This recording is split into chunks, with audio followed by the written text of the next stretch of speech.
All right, let's start today's story in a small village in India. Picture this, a huge, sprawling banyan tree, and everyone from the village gathered underneath. It's here that a really simple question from a young boy is going to lead us to a pretty big idea about what it really means to be a nation. So, this is the question that's on the mind of our main character, a 10-year-old boy named Arav. He's standing there with his grandfather, who he calls Dadaji, and they're watching everyone get ready for the yearly flag hoisting. And you know what? It's a totally fair question, isn't it?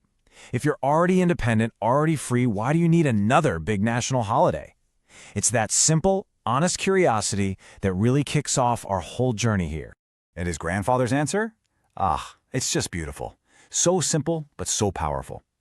Independence gave us freedom, Republic Day gave us direction. It just perfectly frames the whole thing, right? One day gave us the what, the freedom itself. But the other, well, that gave us the how, a path, a guide for how to live with that freedom. So what exactly was that direction?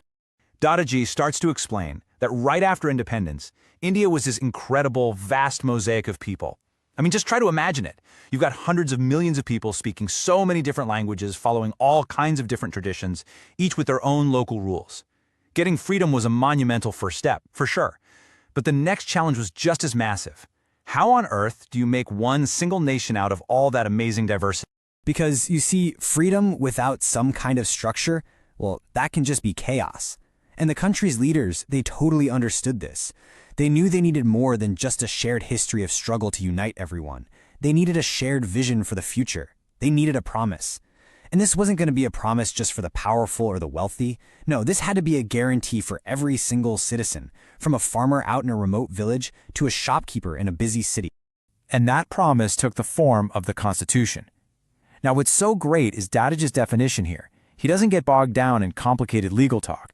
He just calls it a book that said every Indian matters equally.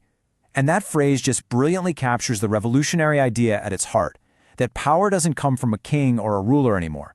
The real power is the law itself, a law that applies to absolutely everyone. So let's just lay it out plainly.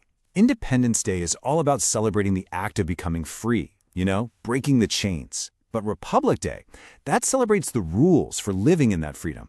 It's the framework, the guidebook that makes sure this newfound freedom is actually fair and just for everybody. Think of it like this. Independence is arriving at the destination. The Republic is the map you use to navigate it. And right as Dadaji is explaining all of this to Arav, the flag ceremony begins. So he pulls Arav's attention back to that powerful symbol right in front of them. He tells him that the flag, as it's rising up, isn't just a reminder of the struggle for freedom. No, it's a living, breathing symbol of all the promises that were made on Republic Day. So what exactly are those promises? Well, they're these 4 core values, the very soul of the Indian Republic. You've got justice, making sure there's fairness for everyone. Liberty, the freedom to think, believe, and act. Equality, the simple but huge idea that no one is above or below anyone else. And finally, fraternity, that feeling of brotherhood, of unity that holds everyone together. These are the directions that the Constitution provided. So Arav looks around at the crowd, and for the very first time, he doesn't just see a bunch of people. He sees the Republic, alive and in action. He sees farmers standing right next to teachers, shopkeepers next to kids, people from completely different walks of life, all standing there as equals, sharing this one single, powerful moment of unity. And in that instant, it just clicks. Everything his grandfather told him, all that history, suddenly connects with the reality he's seeing with his own eyes. It's that perfect aha moment, The moment an abstract idea suddenly becomes a real, deeply felt truth. It's not just a date on a calendar anymore. It's something real. And this is the heart of it all. This is the big realization Arav has. Republic Day isn't really about the huge parades you see on TV. It's about this very moment, right here under the village banyan tree. It's about the guarantee that every single person, no matter who they are or where they come from, stands equal and protected under the very same set of rules. As the sound of the national anthem fills the air, Arav feels himself stand just a little bit taller. He feels this new sense of belonging, a real sense of pride. The Republic isn't just some word from a textbook anymore. It's a feeling. It's personal. It's his.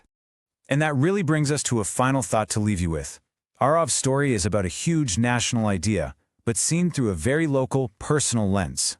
So, we'll leave you with this question to think about. When you look around at the people you live with, work with, and interact with every day, what does being equal really mean in your community?